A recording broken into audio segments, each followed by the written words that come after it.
Before you were shaped in the dark of a mother's womb, the voice that sees all names knew his face and set him apart. Jeremiah heard that voice in a stillness that was not night and not quite day, and the memory of it would follow him like a shadow through streets of stone and hours of sorrow. Jeremiah's name marked him. Yahweh exalts. Yet the people soon called him the weeping prophet. He came from Anathoth, a village of wind and olive groves not far from the city gate of Jerusalem, and his first years were braided with the small sounds of a country town: goats, the distant bleat of sheep, women's laughter over grinding stones. Those small sounds would later be drowned by the cry of trumpets and the rumble of chariots. Before that change, the boy who would be a man grew under a sky that taught him to look up. If you will walk this path with me, stay until the end. Subscribe to the channel and activate notifications so these words may meet you again. If this account finds a place in your heart, encourage it with a like and share. Let the story of judgment and mercy travel beyond these walls. Jeremiah's calling came when he was young, when his voice still tended toward the high register of youth. He was not a trained prophet among the courtly sons of scribes. He tended to household tasks, to the rhythms of Anathoth, until the touch of God drew him away. In a moment that felt like both a shaking and a closing, he saw visions. An almond twig awakened with a watching, the potter shaping clay upon the wheel, the Lord standing at a gate and speaking with a calm that brooked no reply but obedience. He protested in the way the young do, unsure of strength, aware of limits. "I am only a boy," he might have thought. The answer he heard was not harsh. It spoke of being appointed, of setting his face against nations and kings, of ordaining words that would not pass away. From then on, where Jeremiah walked, he carried the weight of a word that refused to be light. Jeremiah's first proclamations landed like hail among those who expected wine and victory. He called the people back to the terms of the covenant: sincere worship, just courts, care for the alien and widow. He named what they had permitted: idols in courtyards, dishonest waits, judges who took bribes. He named the consequence plainly: submission to the yoke of a northern power if they would not turn. He spoke of the boiling pot turned from the north, of nations arrayed like an invading storm. Many heard and turned away. Some pelted him with stones in the markets. Others called him false, a bringer of dread. In the temple courts, where priests lifted their hands and incense rose like a second sky, Jeremiah's voice felt small. There he met opposition not only in townsmen, but in the mouths of those who claimed divine blessing and prophesied peace. False prophets stood in the shadow of the altar and promised relief, their voices smooth as oil. The contrast between Jeremiah and them was not merely tone, but truth. They promised what the ear wanted. He announced the path the covenant required and the justice that would not be ignored. Baruch of the house of Neriah sat beside Jeremiah like a steadfast root. He was a scribe, his hand skilled with reeds and ink, his eyes accustomed to letters that carried the weight of law and lament. Where Jeremiah trembled or fell into a silence of grief, Baruch's presence translated fear into record. When words were heavy and God placed on Jeremiah the burden of proclamation, Baruch took those words and made them portable. He copied them, rolled them upon hides, and bore them from house to house when the prophet could not.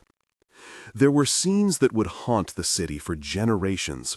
A young prophet in the king's gate, the smell of dust and figs on his breath. Priests who clenched their teeth at his words. Mothers who covered their children's ears and told them not to listen. There were evenings when Jeremiah walked alone, his sandals leaving prints in ash and dust, thinking of covenant and curse. He dreamed of the potter's house, and in that image he found the strange solace that beneath judgment remained the hand that reshapes. Jehoiakim sat on the throne with the weight of palace cloth and the ease of a ruler who believed firmness could bind fate. When a scroll, transcribed by Baruch from Jeremiah's words, was read aloud to the king by the officials of the royal court, its message was simple and sharp. It spoke of covenantal failure, of coming from the north, of a judgment that would not be turned aside by flattering speech. The tone in the court shifted as the story moved across the room. Ink against palms, the rustle of robes, the king's brow tightening. Jehoiakim's anger was not only personal, it was public, a kingly fear that words could unsettle an entire reign. "Bring me the scroll," the king commanded. Hands hurried. The scroll lay before him like a thing alive, the letters dark as eyes. He sliced it with his penknife and fed it to the fire. Smoke rose, and the court inhaled a smell that tasted of ash and threat. The burning was a decisive speech. Words they could not abide must be undone. Those who had learned to trust the solace of false prophecy cheered. Others, who felt the ground shift beneath promises, watched in silence. Baruch and Jeremiah watched that smoke, and the smell of burning scrolls entered their bones. Baruch's fingers trembled at the thought of what had been lost on the wind. But he did not despair for long.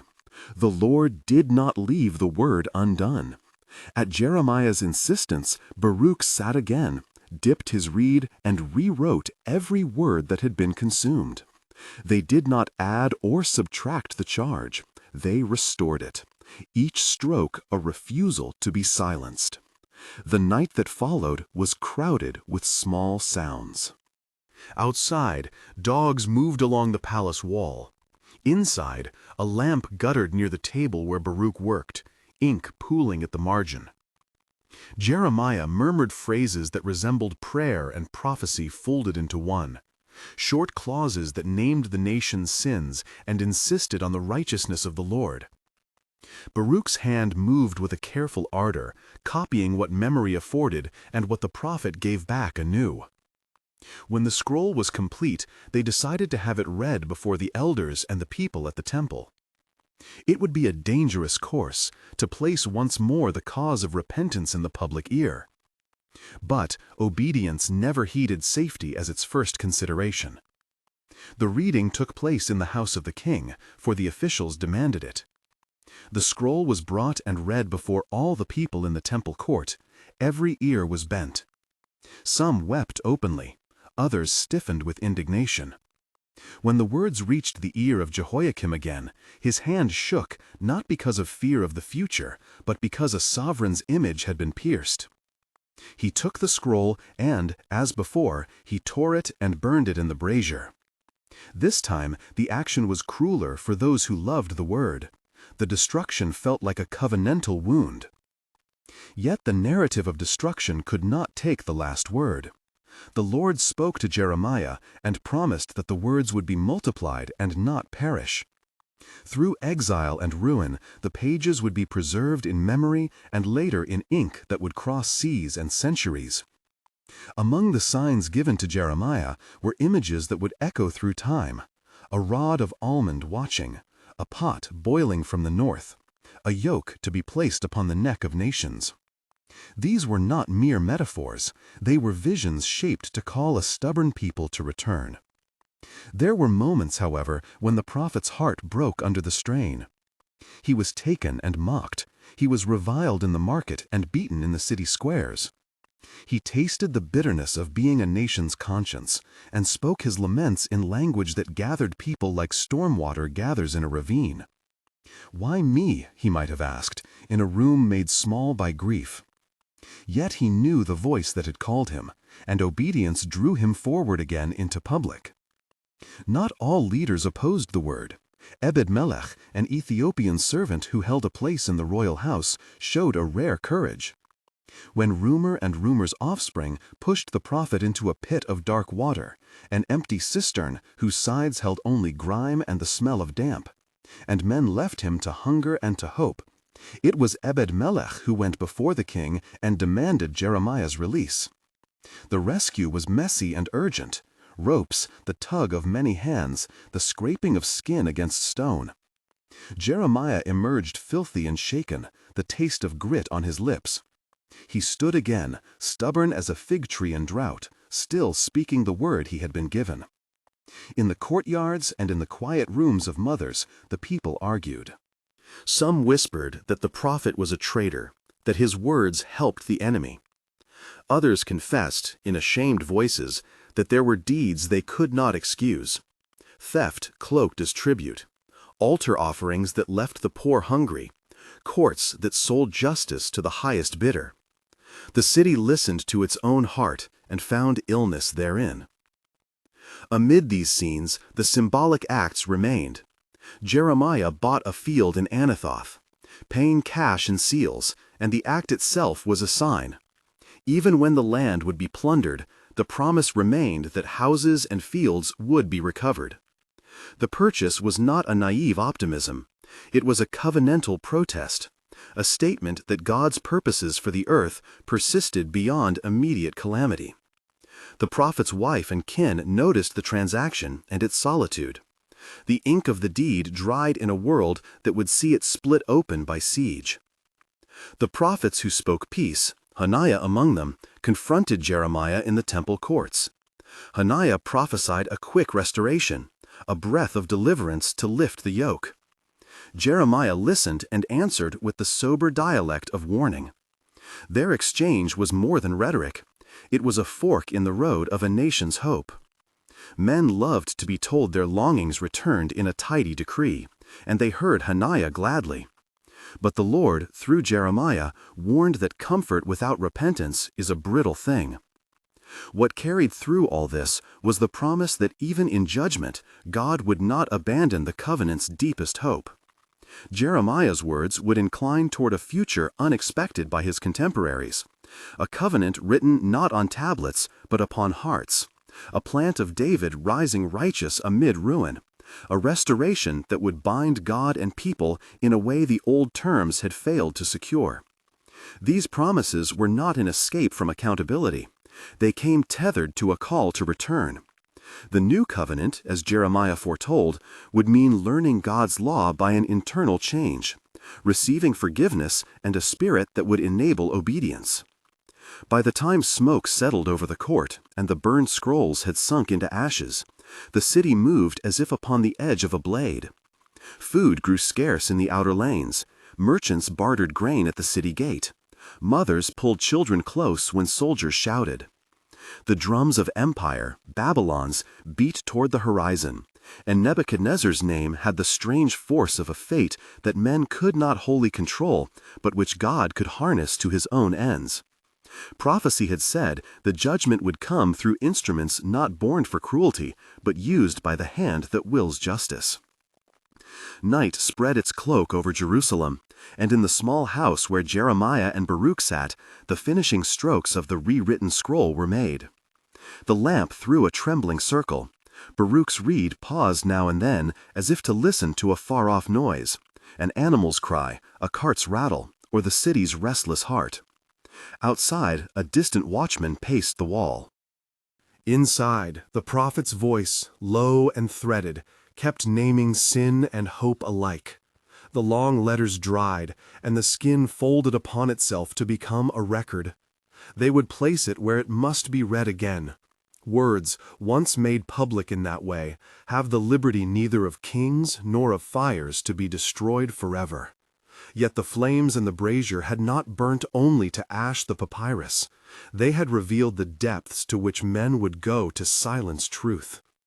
As the last line was affixed upon the hide, Jeremiah felt the weight of years heavier, and yet a strange lightness that comes when obedience is done. The scroll was more than ink, an argument that mercy and judgment are of the same hand. The morning after the burning, the city awoke to an uneasy stillness. Rumors moved faster than messengers. Prayers rose and landed like pebbles on a quiet pool. But the voice that had called Jeremiah from Anathoth continued to call. It spoke not only of doom, but of a restoration that would break through exile like a spring through winter ice, slow, certain, and life-giving. Baruch wrapped the new scroll with hands that had tempered grief into perseverance. Jeremiah watched him and felt again that first call, the solemn charge that had made his youth a path of tears and truth. They would read again, and the words would land upon ears willing and unwilling. Some would cover their faces, others would begin, in secret, to turn. The city, meanwhile, moved toward the terrible season that would test every covenantal claim: siege, breach, hunger, departure. The prophets of comfort grew louder, and the trumpet calls of Babylon edged nearer. But inside the small house the script was preserved. The almond branch had kept watch, the pot boiled, the potter's hand prepared to reshape the clay.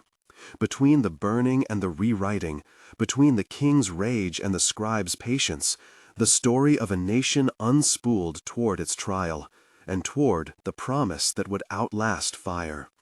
As the sun slid across the courtyard stones, Jeremiah stepped out and looked toward the temple that would one day smolder. In his chest was a lament that was almost a prayer, and on his lips the words that would not be swallowed. He had been called to announce both doom and a new inward law of heart. The people might yet harden, kings might yet tear and burn, but the Lord's purposes pressed like seed under snow, hidden, gathering, certain to sprout when sorrow had done its work. They took a reed and tied the scroll. They wrapped it in a leather strip and entrusted it to memory and to those who would carry the tale. Baruch's eyes met Jeremiah's, and in that glance the two understood. Obedience could be costly, but the cost was the very thing that kept hope from being counterfeit. They went into the city to speak again, and the echo of their voices traveled the lanes where fig trees wilted and where a future root would one day find water. The gates creaked. The day breathed its heat, and men began to gather once more where words could still be heard. The city's fate tightened like a cord, and beyond that tightness a covenantal promise waited, patient and inexhaustible. The scrolls lay ready, and the truth pressed forward, as inexorable as a river toward the sea. A murmur ran through the narrow streets as the two men moved among the houses. They spoke no more than they needed. Their faces carried what their words could not yet bear. Baruch bore the leather-wound roll beneath his cloak. Jeremiah kept his staff close, and his eyes on the ground, that the sight of ruin would not undo him before the time. They passed the burnt fig tree by the well. Children at play looked up, then away, for they had learned to look away from messengers of grief. When they came to the gate of the house where the elders sometimes met and where travelers stopped to barter, a small crowd had gathered. News travels on the wings of fear. A message that names the end does not stay put. Baruch unrolled a portion of the new skin and read aloud. His voice was firm, though his hand trembled. The words fell like stones into a sleeping pool, making rings that reached farther than the two men could see. Some drew near and listened, and some hardened their faces and turned to other things.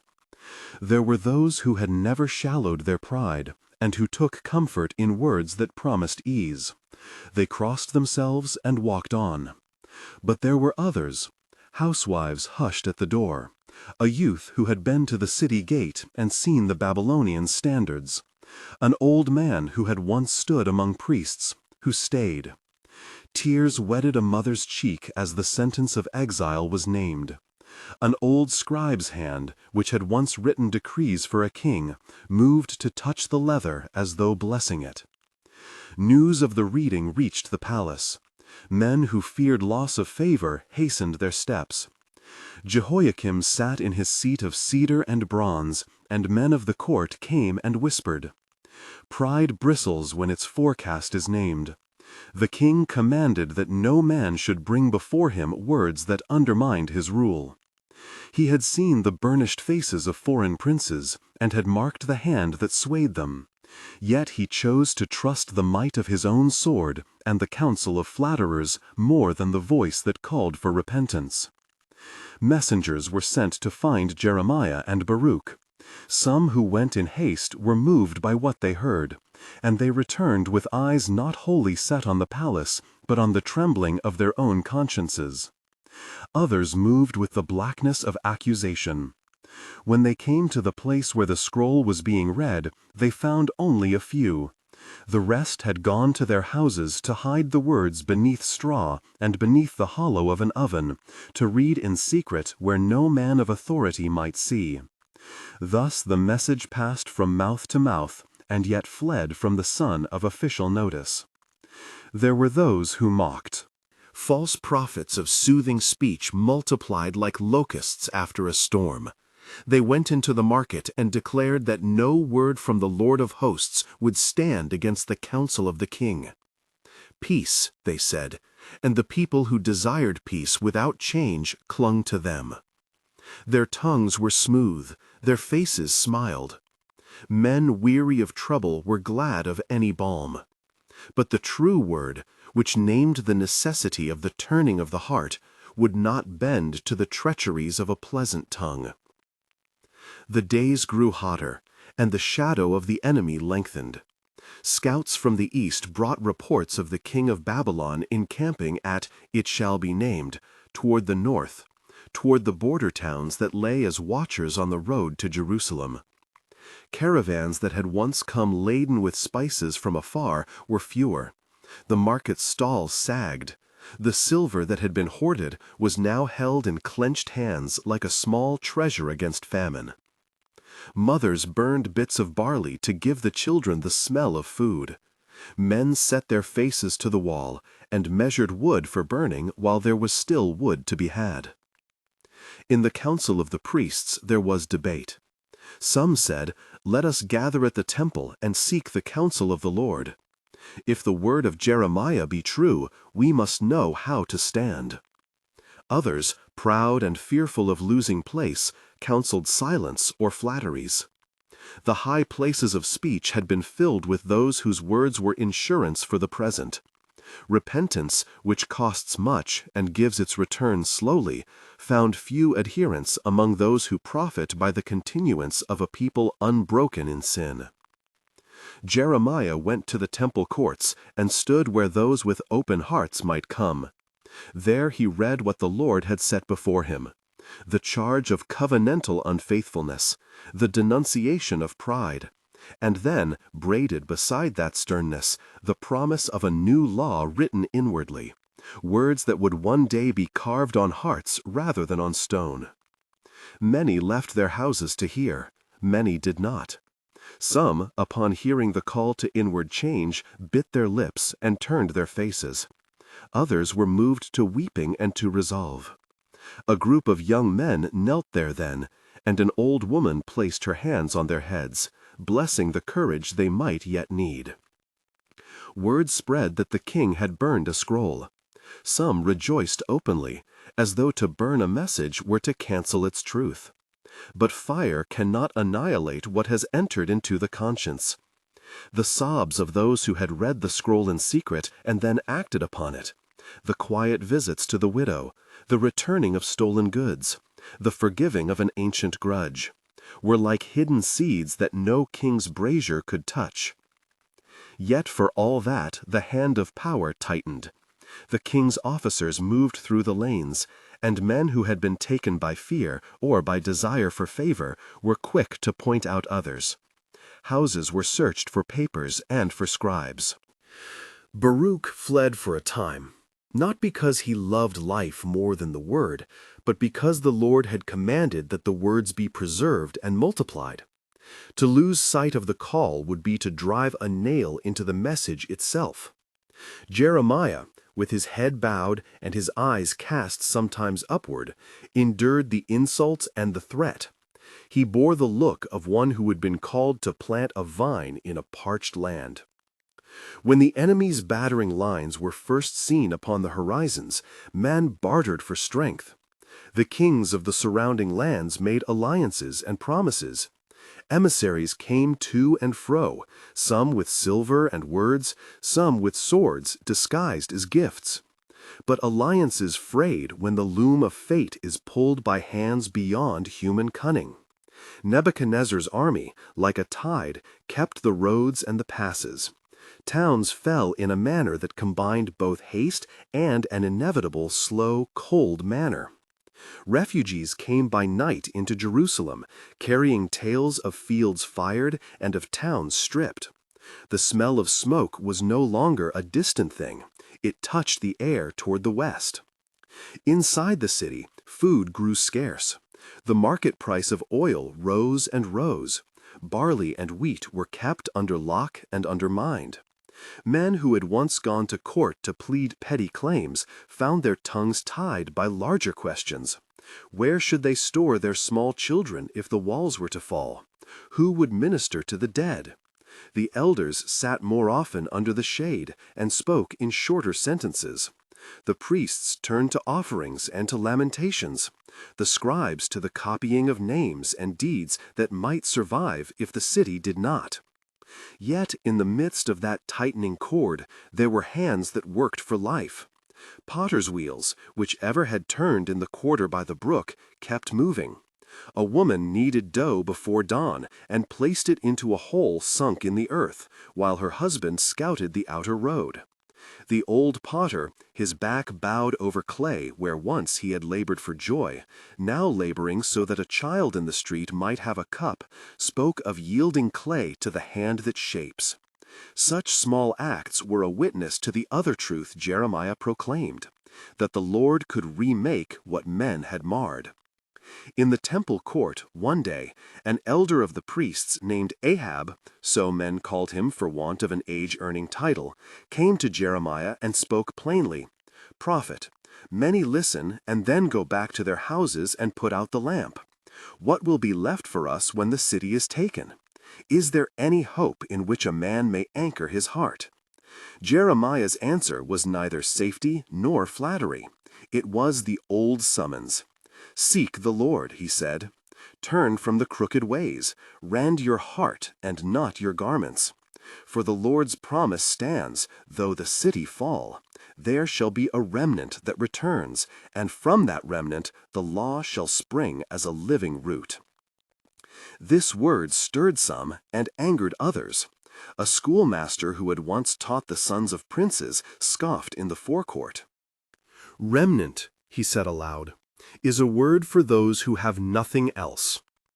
He could not see that remnant is not a word of scorn, but of the seed's naming. The king's servants took the scoffer's side and accused Jeremiah of making the people surrender before the sword. They said that courage was not to be found in counsel to turn to the Lord, but in an oath taken by princes and in the forging of more spears. Thus did the city divide its counsel between two songs, one of outward defense, one of inward turning. Amid these debates, a younger prophet arose with a brightness and a tongue of promise. He went about and spoke with a voice that said liberation was near, that the Lord of Israel would break the yoke of Babylon in two, and restore the ships and the captives within 2 years. His name was spoken with gladness among those who wished to hear assurance. For men are wearied by sorrow, and will sometimes grasp at any promise that quickens their hope. The young prophet's words pleased the ears of many, and he won the favor of some in the court. Jeremiah heard of this and was grieved. To give the people false comfort was a kind of cruelty. Yet he did not strike down the man. He stood instead in the gate and said, "If a word comes to you that says, 'Peace,' and yet it is not from the Lord, how shall you know? Test it by the fruit it bears. Does it call you to turn from wickedness? Does it work patience and repentance? Or does it only put oil upon your pride?" The young prophet's followers would not heed such testing. They preferred rays of swift relief to the more arduous way of confession. The season moved toward siege. The sound of war grew nearer. At night, the city fathers would walk the top of the wall and see the enemy's fires like a ring upon the earth beyond. They counted the days and the stores. They measured what would feed them and what could not be fed. In households, men buried jars of coins. Wives tied up the few threads of their linen and divided them for their daughters. Decisions were made in the dark, not to be shared at noon. In that time of the groaning city, a secret numbering of those who would carry the scroll was done. Men who loved the word, yet feared for their children, took it in turns to hide it. In a cistern outside a certain house, it was placed between stones, wrapped with a cloth, that when the hunger came and the ash fell upon the rooftops, those who survived might one day find there the testimony that had not been silenced. The Lord's word had been folded and kept as if in a mother's breast, hidden now, but a thing of life. Even as preparations for siege continued, Jeremiah kept to his path. He went to the gate where mothers came and read to them of the Lord's patient making. He entered the homes of prisoners of conscience and sat by the bed of one who would not worship the altars of men. He spoke longer to the poor than to the princes, for the poor would hear without the clamor of self-defense.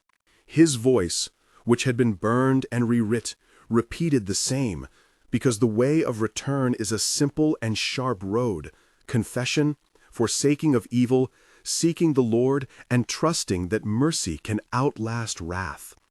There were nights when he lay awake and remembered the early calling, how the word had been placed in his mouth when he was yet a young man, and how he had felt the press of sorrow.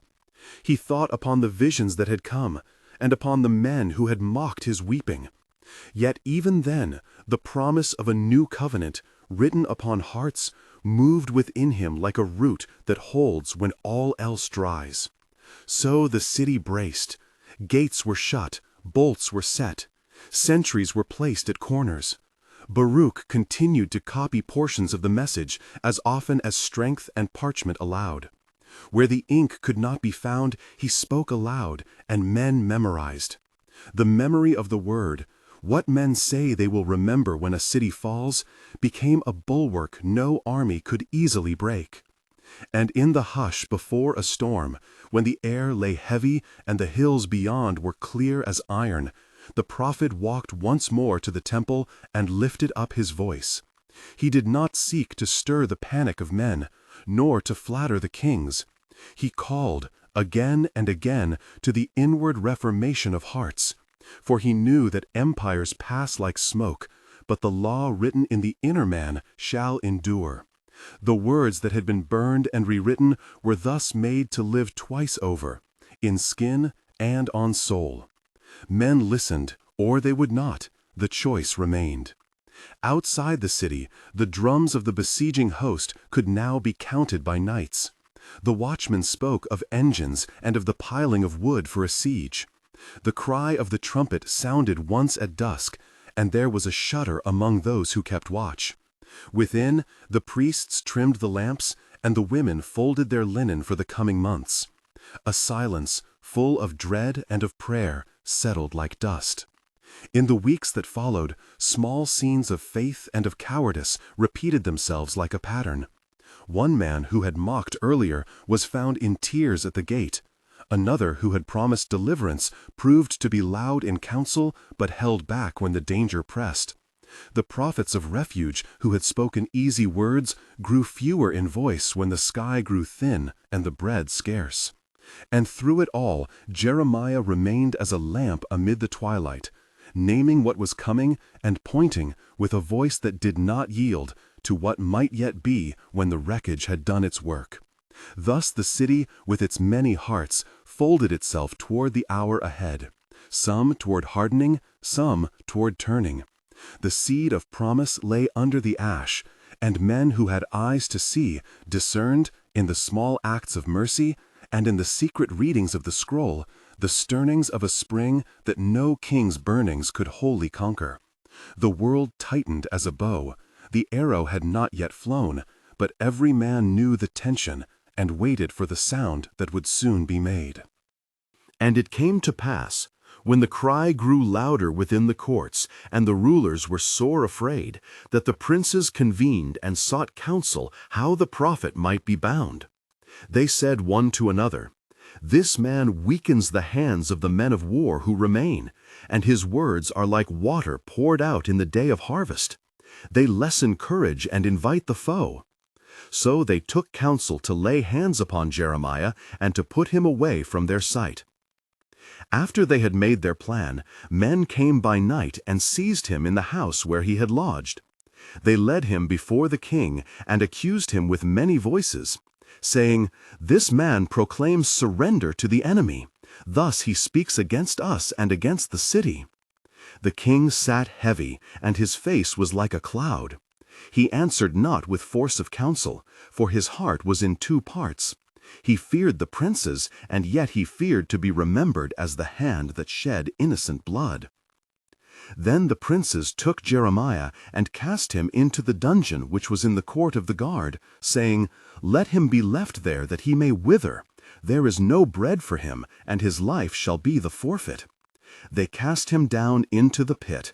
It was a cistern without water, into the mire of the court, and they set a great stone upon the mouth of it. Jeremiah sank, and the darkness closed about him as a garment. Baruch heard, and his knees were broken within him for grief.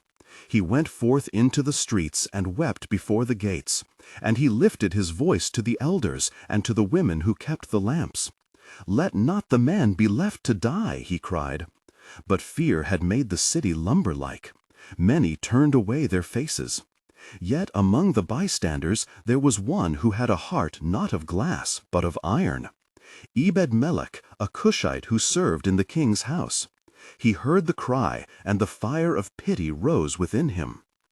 Ebed-melech went into the king's presence and said, "O king, these princes speak wickedly. They have cast Jeremiah into a place where he shall perish of hunger. His tongue shall be stilled, and with him the word may perish in the earth." The king, whose thoughts were like a ship beset by wind, touched the chords of pity and consented. He said, "Take 30 men with thee, and draw him up before the house of the king, lest he die." So Ebed-melech took men with him, and they came unto the house of the dungeon. They drew forth old ropes and rags, and let them down into the pit to Jeremiah. They bound him with cords under his arms, and they lifted him up as one would lift a man out of the mire unto the light. Jeremiah, whose garments were spotted with the dark, fell upon the earth and caught the air as one who has been long imprisoned under a stone. His eyes were dim with the press of sorrow, but his voice was not broken. When he was set before the king, Jeremiah spake again and said plainly, "Thus saith the Lord of hosts, If thou wilt not submit to the yoke of the Chaldean king, you shall be delivered into the hand of the sword, and thy house shall be made a desolation." The words passed like a wound through the court. Some wept openly, others covered their faces and cursed the prophet for his failure to flatter. Yet there were those who remembered his former tears and the straightness of his path, and their hearts were moved. Days lengthened into weeks. The siege tightened like a hand upon a throat. Bread grew scarce, and the weight of hunger became an accusation in the houses. Mothers measured crumbs as if they were jewels. The smell of smoke became frequent, and the sound of breaking upon the wall was like a bell tolling the end of many small hopes. Men sat in corners and told one another old tales that gave little comfort. The priests kept the rites as best they might, and the Levites moved among the courts with faces drawn, counting out lamp oil as if they counted last prayers. Baruch continued to labor, and by candle he wrote the words Jeremiah dictated. When parchment failed, he spoke aloud, and those who could scarce feed themselves learned anew by ear. Men went about the city repeating lines of the law as though they recited a charm against the coming night. Mothers taught the children short fragments. Old men who had earlier mocked now found that memory, like a hidden spring, would not fail them. The word was being gathered into hearts like seed into barns. There were others who made for themselves shelter in false hope. Messengers of refuge came with tales of chariots beyond the plain and of cities that would take the desperate. Some who loved their lives more than their faith sought counsel with foreign captains who camped beyond sight. Yet the Lord's voice, which had been faithful in its warnings, bent now toward a gentleness that was like a knife, sharp with the truth that freedom without fidelity is but a mirror that breaks. One night, as a wind of ash moved across the housetops, a woman came to Jeremiah and Baruch with a small child in her arms. The child was thin, and his eyes were bright as a coin that had never seen coin. She said, "Prophet, will the word be kept? Will any trace of what we were and what we hoped be left?" Jeremiah took the child's hand in his and said, "The Lord has said that though the earth be burnt and the houses fall, the law shall be written again upon a heart that will receive it. Seeds sleep in the dust, and some shall yet spring." In the lanes many such exchanges were had. Words of fear answered with words of plain truth. Some were comforted and stooped to labor anew. Others hardened their backs and went to set snares for the desperate. The watchmen spoke less of engines than of the small kindnesses. Who had lifted water? Who had given the piece of cloth? Who had kept a dying man from the street? These acts, unnoticed by the proud, were to be the testimony afterward that the city had not wholly forsaken mercy. As time went on, messengers from the Babylonian camp grew bold. They spoke by night at the outer gate and hurled proclamations upon the air. Their trumpets were like a rolling of distant storms. Their tents became a dark line upon the plain. Within the city, men debated whether to trust in an arm of flesh or in the arm of God. Zedekiah, who sat upon the throne of his fathers, found himself a reed between two winds. He sought counsel from priests and prophets, but the tongues were divided, and none could stand as a sure compass before him. And Jeremiah, for all the scorn and for all the wounds, kept to his stubborn path. He traveled the courts, he went into private houses, and he walked along the parapets where soldiers counted the stars and the days. He reproved the proud, and he entreated the humbled. Once, standing upon the threshold of the temple courts, he lifted his voice aloud and said, "Turn ye now, O hearts of Jerusalem, the mercy of the Lord waiteth. Confess and forsake the ill counsel of your hands. Seek the Lord while he may be found." Some drew near and touched the fringe of his robe. Others turned away as if the wind had passed. So the months wore their marks upon faces. Skins tightened upon bones. The markets grew silent. The scent of incense in the temple was thinner than before. Yet in hidden places the scrolls were made and the words were set down. Baruch, with hands that trembled from toil, continued to copy. Men who were not scribes listened and memorized. Women sang fragments as lullabies to their babes. Old men repeated line upon line as if they kept a candle to a dark heart. At length a rumor came that the engines were prepared, and that the Lord of hosts was permitting the device of the enemy to make a breach. The sound of labor in the camp without was like the making of a monstrous loom. Timbers creaked and ropes sang. The city felt it as a pressure, as when one holds breath under water awaiting the next sound. And in that hush, the people of the inner city moved in small mercies. Loaves shared, a cloak lent, a hand given to carry a mother who could not climb the stairs.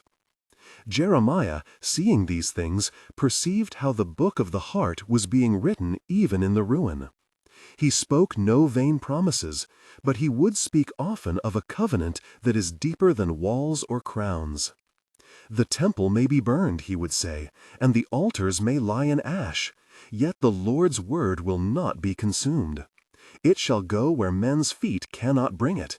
It shall live in the low place and in the high. Those who listened then kept that saying as one keeps a lamp before a long road. Night by night the city waited. The watchmen at the gates called the hours and measured their hope. In the shadows of houses, old men told the names of forebears and tried to teach the children them, lest lineage be lost. Baruch sat often by the new copies and bent his head over the letters, for in each mark he saw the face of a people who might yet be remembered. And so the harp of the city sang its low song, full of dread and of faith, while outside the host made ready like a storm that does not speak but only moves. Jeremiah's words, spoken and written, walked among the people like a steady figure in a field of trembling stalks. Some would follow him, some would not. Yet even those who turned away could not deny that in the small secret acts, waters poured, cloaks shared, songs taught at dawn, the seed was being kept against a spring no king could wholly destroy. The city held its breath, and the wind from the plain carried with it the smell of iron and a distant, slow drum. And it came to pass in the days when the engines had wrought an opening in the wall, that the tumult of the host poured in as the breaking of a torrent. Men who had slept with harness upon their thighs rose and met the noise. Mothers pressed children to their breasts and sought refuge in corners where no noise had yet come. The great gates were taken, the courtyards were overrun. The watchmen who yet lived gave up their watch and fled into alleys dark with smoke. The priests stood in the courts, their garments bespattered with ash, and the incense places were trodden down. Men set fire to houses as the captains commanded, and the flame ran like a living thing from roof to roof. The temple also was given to the fire. The cedar and the beams of it were consumed, and the altar lay in blackened ruin. The sound of weeping went up from the city, and the voice of lamentation was heard from the very gates. Zedekiah, seeing that the city could not hold, took counsel in the night and slipped from the palace by a private way. He and his men went forth toward the plain by the gate between the two walls, and they made their escape as men who flee from a net.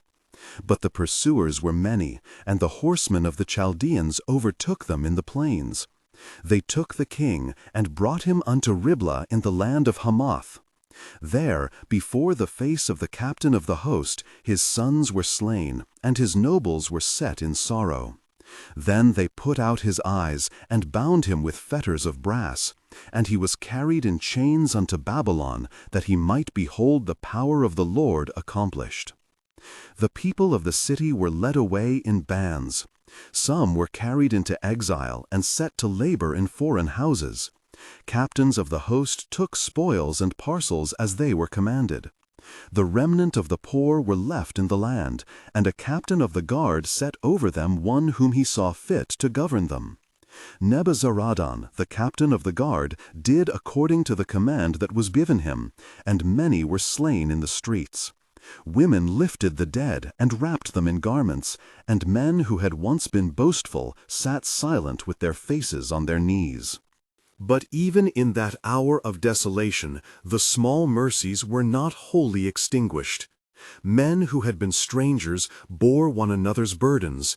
A pot of meal that should have fed one family was broken and divided among many. Baruch, whose hand had been sore with labor, kept close to the letters.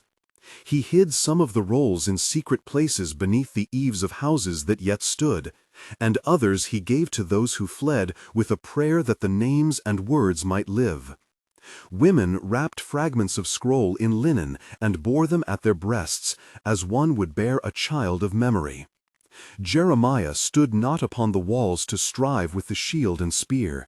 He was taken and delivered into the custody of the captain of the guard, for his face was known, and his words had been bitter to kings, yet faithful to the Lord.